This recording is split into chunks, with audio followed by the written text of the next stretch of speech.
I would just be like, let me see if I'm just going to try to go on natural. yeah, go on See as what you want. happens. All right, so like the day you got the day you went to prison, The day I went to death row. death row. Yeah.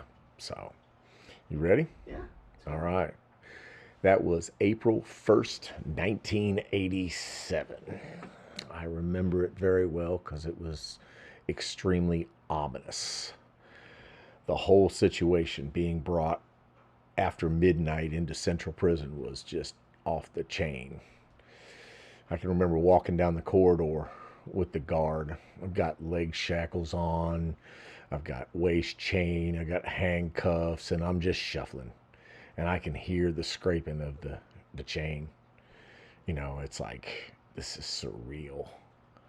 And I can hear the guard's Corfram shoes, and it's almost in cadence, just like a hi-hat and tom-toms just together. But this is not a tune I really want to be hearing.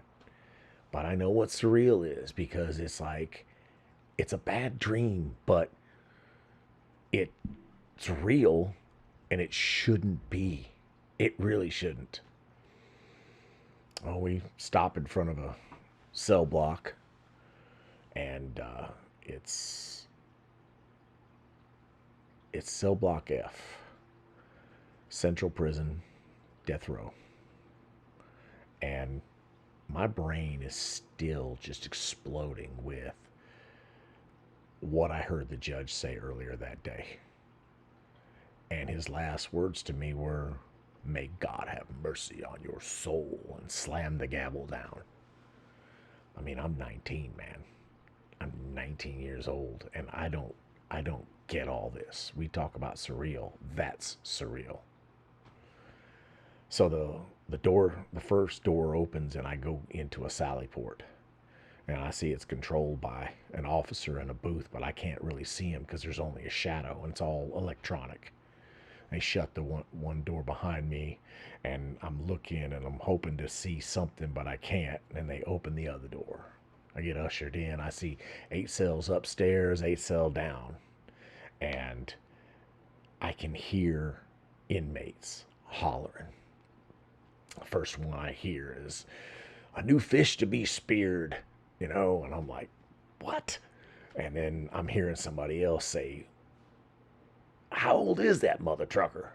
And I mean, I want to say something because I got an ego, and I don't want to be seen as weak. I want to know I'm gonna fight. I mean, that's kind of my mo, but I just don't have it in me right now. I don't say nothing, and then more people in the cell block just start waking up and start hollering back and forth, and I get scared. They usher me upstairs to my cell, and the fear goes away for a few minutes as the guard starts taking off my leg shackles and my waist chain and the handcuffs. And then I step into that cell, and it is 6 foot by 9 and empty. I mean, no mattress, no pillow, no nothing. And that's how I feel in my soul. I'm empty. And I start to hear that door shut. And when I say ominous, this is ominous for me because I can never forget how that door shut. I heard the hum, the whir, and the chains on cogs. And then when the door just shuddered shut, it sent a shudder through my heart. And that was my April Fool's Day.